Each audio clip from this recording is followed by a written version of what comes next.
There is no man of God in Nigeria. There is no man of God in Ghana. There is no man of God in Africa. There is no man of God anywhere in the world. None. Everyone that calls himself a man of God is a liar. That God has never been proven to exist, not once. So how are you a man of God, eh?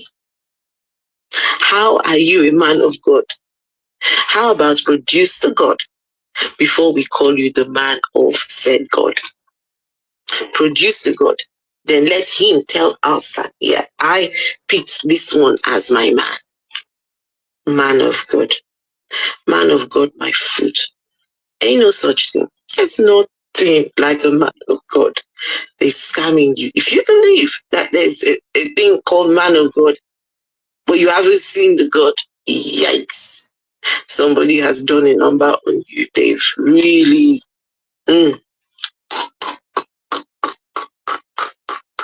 messed with you.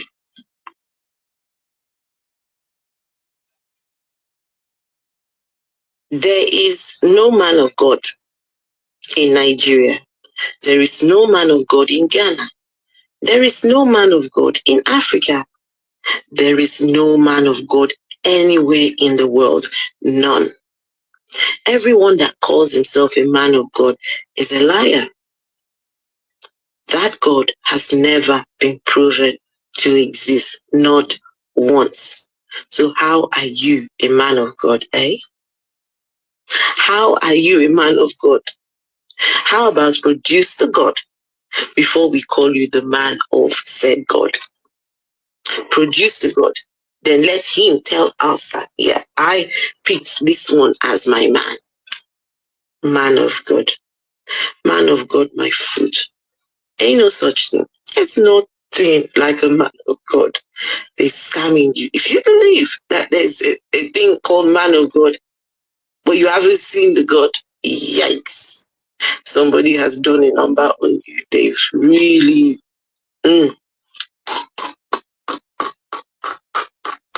messed with you.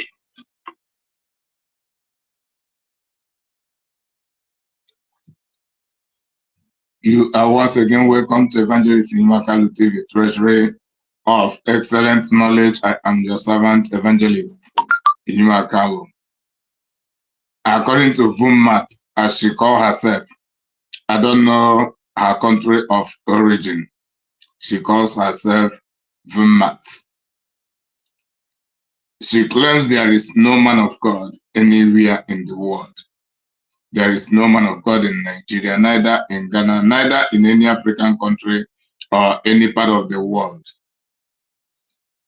In the same vein, she denies the existence of God. She claims that God does not exist. This is part 8 of cutting the serpentine tongue. The serpent has said that there is no man of God. But can that be true? It can never be true. It is a lie. It is the serpentine's accusation against the brethren. If she has said that the majority of the so-called men of God today are fake, yes, that will be understandable. And that is true. But due to her acrimony, her bitterness, and her satanic attack on Christianity, she claims that there is no man of God. It can never be true anywhere. There are still men of God, and by the grace of God, I am one. And she demands that I should produce the God whom I claim to be his man before she can believe. It doesn't matter whether she believes or not. What really matters is whether God exists or not. And she has no base. She has no basis to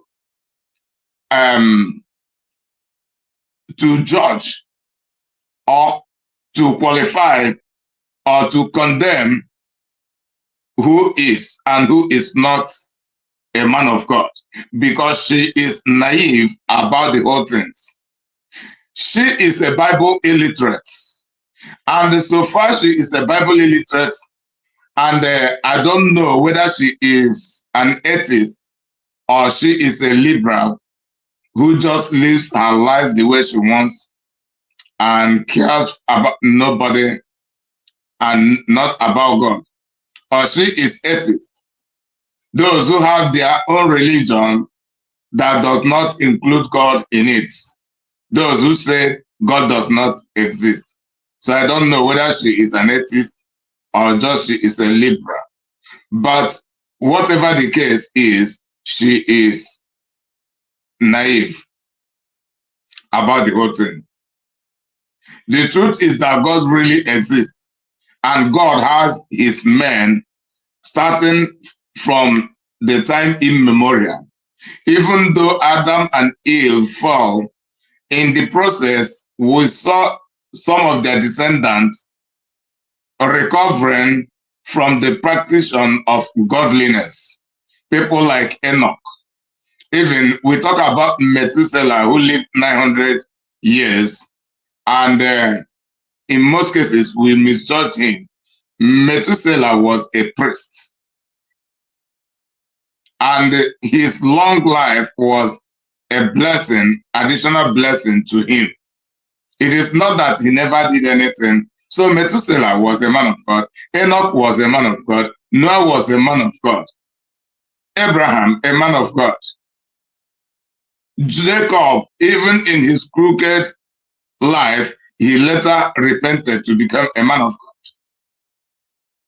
Joseph, second to the last sons of Jacob, a man of God. Isaac, a man of God. Moses, a man of God.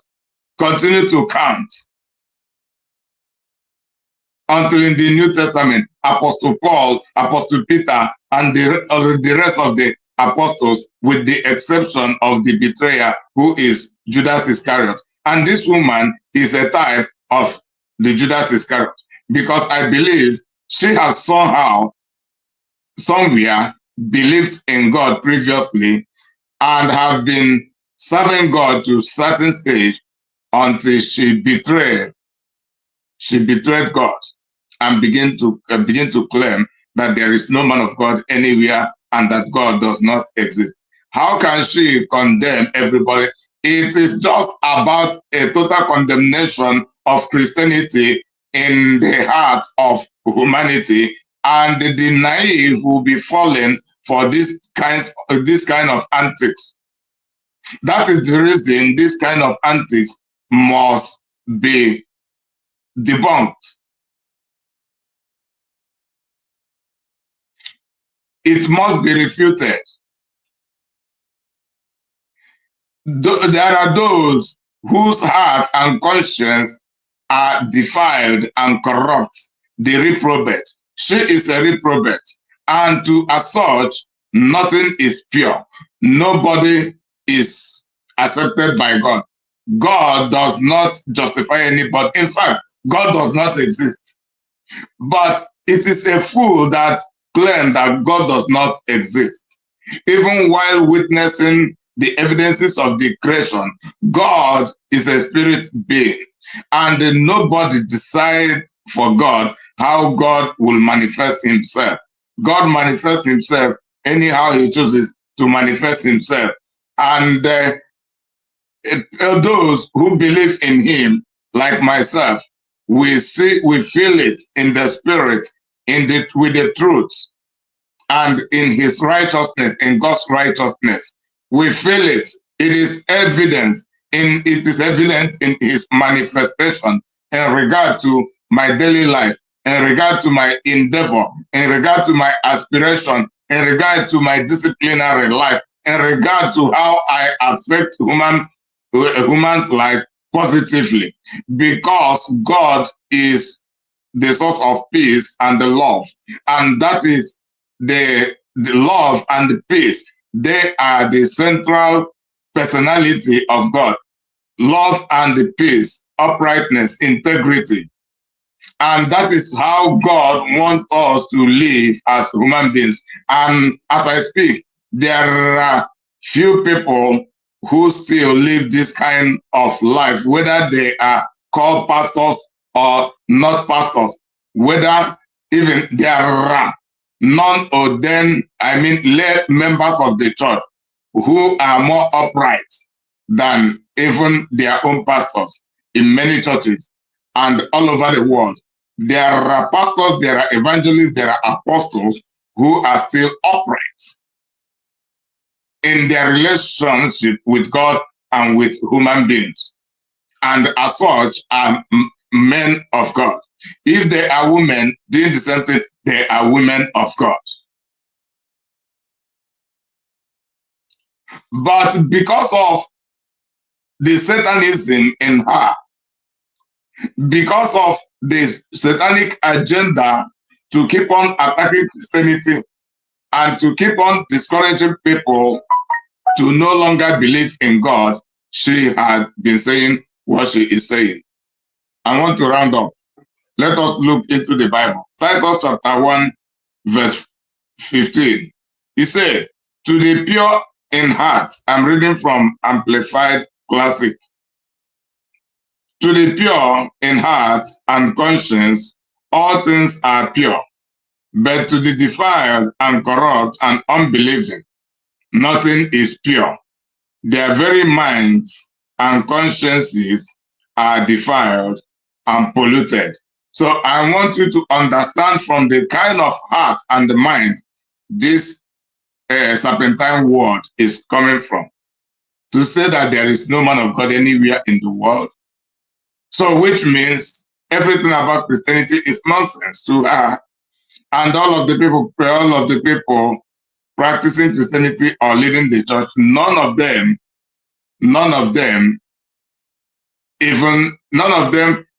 is doing anything meaningful. And to her, God does not exist. So it is all about wasting of time. Then what does she have to bring to the table? But if you ask her such, she will say, there are men and women of Satan. Anybody, any man and any woman who is not a man of God is definitely a man of Satan. And she is a woman of Satan. That is the reason she can boldly say what she has said. And she is doing the work of her father, the devil. She does not belong to God because to her, God does not exist. But one thing is certain, in the end, God will judge all of us, and God will deal with each person according to how the person had lived his life or her life in relation with God, in relation to God and humanity. She is fooling herself by claiming that God does not exist.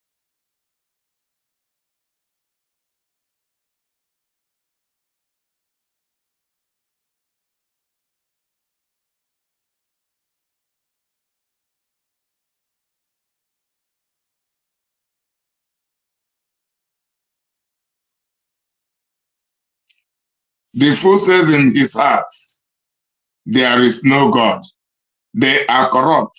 Their deeds are vile. There is no one who does good.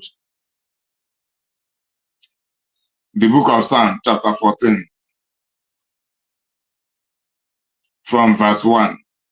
So these are the fools who claim there is no God.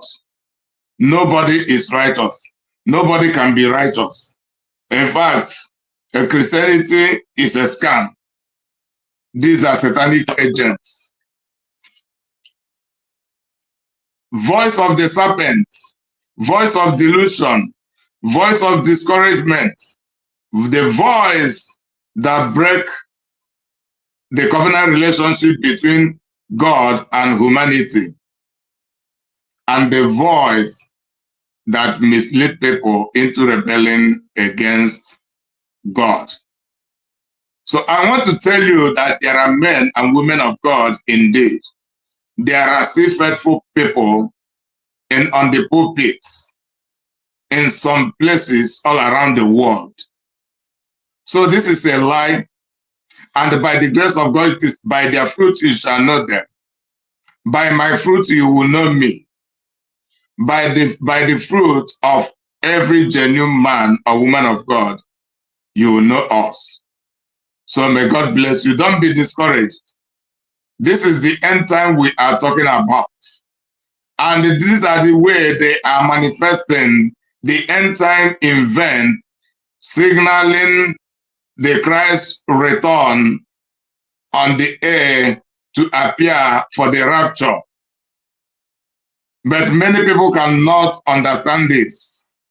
That is the reason I am doing what I am doing, so that many people who will humble themselves to be following this channel, Evangelist Ima Carlo, will not be misled, so that you will be well equipped with knowledge.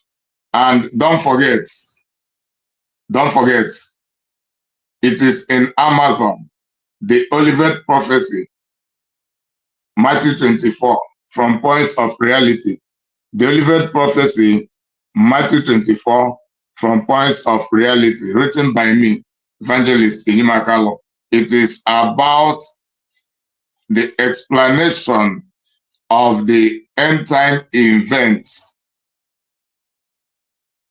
heralding the coming rapture by Jesus Christ. The prophecy had altered since 2,000 years ago, and many people had different conceptions, and along the way they get confused.